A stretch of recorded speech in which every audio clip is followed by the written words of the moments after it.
ओम शांति। 8 नवंबर 2023 की साकार मुरली से होमवर्क। आज की मुरली से हम लक्ष्य लेंगे सपूत बच्चा बन सतो प्रधान बनने का पुरुषार्थ करना है। इसके लिए आज हम 3 बातों पर अटेंशन देंगे।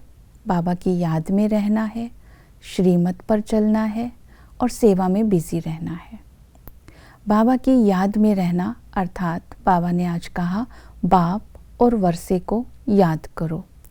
बाप की याद तभी हो सकती है अगर यथार्थ परिचय होगा। हम आत्मा निराकार है, हम आत्मा ये शरीर साकार में पाठ बजाने के लिए लेते हैं। बाप भी निराकार है। बाप हम आत्माओं का मालिक भी है। जब हम उस बाप को बाबा कहते हैं, मेरा बाबा, तो उस मालिक के धन के भी हम वारिस बन जाते हैं। तो इसी तरह जो बाबा है हमें सुख शांति का वर्षा देने के लिए खुद आते हैं। तो इस नशे में रहना है कि हम ही इस वर्षे के अधिकारी हैं। दूसरा, निरंतर याद रखने के लिए ये स्मृति में रखना है ये वायदा, तुम संग खाऊं, तुम संग बैठूं, तुम संग रास रचाऊं। तो इसी तरह ये जो वायदा हम भक्ति में गाते थे ये याद रहे तो निरंतर बाप की याद रहेगी। आज सारा दिन करना है, चलो बाबा, आओ बाबा, खाओ बाबा, बैठो बाबा, तो निरंतर बाबा की याद रहेगी। तो बाबा की याद रखने के लिए वर्षे को याद करना है। बाबा ने कहा वर्षा अर्थात तुम्हें ये नशा रहे कि इस शरीर को छोड़ने के बाद हम स्वर्ग में जाकर के प्रिंस बनेंगे। तो ये प्रिंस बनने का नशा बुद्धि में इमर्ज रखना है।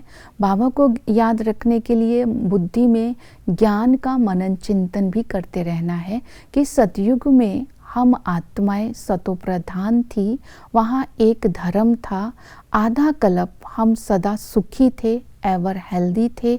और सूर्यवंशी और चंद्रवंशी में आने के बाद जब हम द्वापर में आते हैं तो भक्ति शुरू होती है। वहाँ भी झूठी दुनिया नहीं कहेंगे, सतयुग त्रेता को सच्ची दुनिया कहेंगे। लेकिन द्वापर में भी जो ऋषि मुनि थे वो रजोगुणी थे। वो कहते थे रचता और रचना के आदि मध्य अंत को हम नहीं जानते, वो सच ही बोलते थे। लेकिन कलयुग में झूठी दुनिया कहलाती है तो सभी बहुत दुखी हो जाते हैं। तो संगम पर बाप आकर के हमें 21 जन्मों का वर्षा देते हैं और समझ देते हैं आज हेल है, कल हेवन होगा। तो हेवन में जाने के लिए मैं तुम्हारे सब हिसाब किताब चुकतू करा के तुम्हें पावन बनाकर साथ ले जाने के लिए आया हूँ। तुम ब्राह्मण ही फिर देवता बनते हैं। तो अर्थात इस नशे में भी रहना है कि इस समय संगम युग है ही ब्राह्मणों का, ब्राह्मण ही चोटी है। तो बाबा हमारे लिए आए हैं। श्रीमत पर आज सारा दिन अटेंशन रखना है। सपूत बच्चे ही बाप की श्रीमत का पालन करते हैं। श्रीमत है कि दूसरों की मत के प्रभाव में नहीं आना है, कभी भी रूठना नहीं है। और बाबा ने कहा कोई बात पसंद नहीं आती है, कोई बात मानता नहीं है तो बाप किसी से लड़ाई झगड़ा नहीं करना है। और बाबा ने कहा कि तुम्हें बाप की श्रीमत पर चलते रहना है, पापों को विदाई देनी है, अभी पाप कर्म नहीं करने हैं, तब तुम भविष्य में बधाई के पात्र बनते हो, क्योंकि इस समय के श्रेष्ठ कर्म के अकॉर्डिंगली भविष्य प्रारब्ध बनती है। तो बाबा ने श्रीमत दी, तुम्हें सेंसिबल बन के रहना है। सेंसिबल उसे कब बोलते हैं जो राइट और रॉन्ग की समझ रखते हैं। अगर किसी बात की समझ नहीं आ रही है तो उसको वेरीफाई कराना है।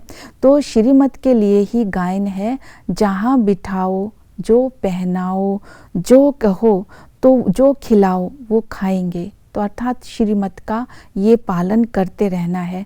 तो आज इस श्रीमत का भी पालन करना है कि कोई गाली भी दे, उस गाली देने वाले को भी सम्मान देना है, अर्थात गले लगाना है।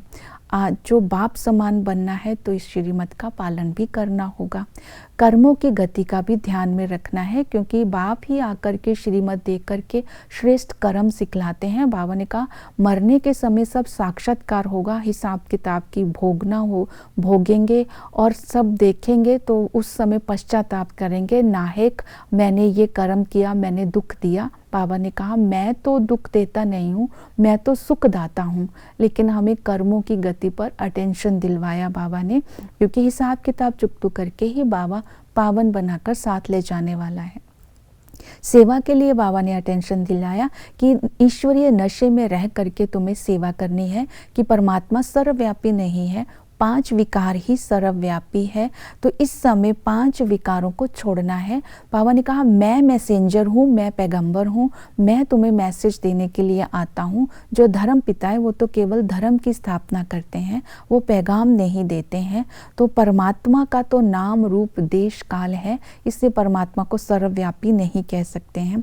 तो पहले शिव जयंती होती है, फिर ब्रह्मा विष्णु शंकर की जयंती, फिर ब्रह्मा सरस्वती की जयंती। इस तरह ये सब बातें ज्ञान का मनन चिंतन कर, धारणा कर, फिर समझानी है। तो इस तरह इन बातों का अटेंशन रखेंगे तो बाप के दिल पर चढ़ेंगे जब श्रीमद् परमाण हम सेवा करेंगे। ओम शांति।